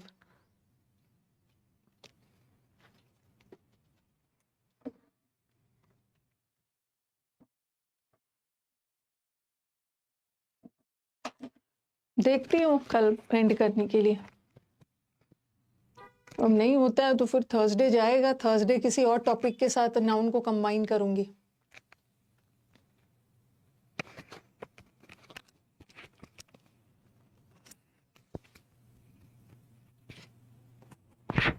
क्योंकि कल ना कल तो लेंदी नहीं पढ़ाऊंगी, कल तो हो सकता है यूट्यूब क्लास भी लूँ, तो यहीं तक रहने देती हूँ।